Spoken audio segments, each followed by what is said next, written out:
If you're watching an NFL game and see Josh Johnson enter in your team's uniform, you know something has gone terribly wrong. It's a great line. I borrowed that from SI's Dan Gartland because I couldn't have said it any better. In the wake of Jimmy Garoppolo's injury, Johnson was signed by the San Francisco 49ers last week. It is his fourth tour of duty with that team alone, one of 14 different NFL teams he's represented. He's also played for 3 teams in 2 other leagues which don't exist anymore. It's a grand total of 17 teams in 15 years.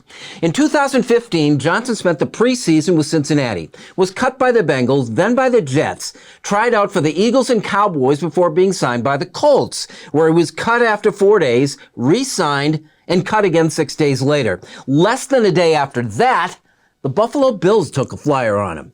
Buffalo had only 2 quarterbacks, E.J. Manuel and Tyrod Taylor, and Taylor was hurt. So the Bills signed Johnson. Why not? Everyone else had, and it was still only October.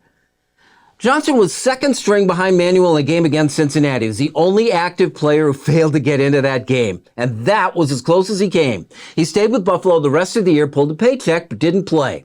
He wore number 8. That was the same as Billy Joe Hobart, Brian Moorman, and Jeff Toole. We know this because there are photos. It isn't officially recognized again because he didn't ever play.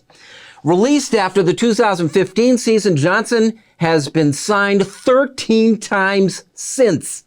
He's one of only a handful of players left from the 2008 draft class. Josh Johnson has 1 career win, but last year threw for over 300 yards in a game for the Jets, subbing for Mike White, and lost.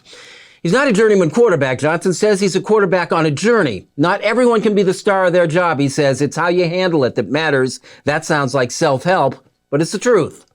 And who'd know better?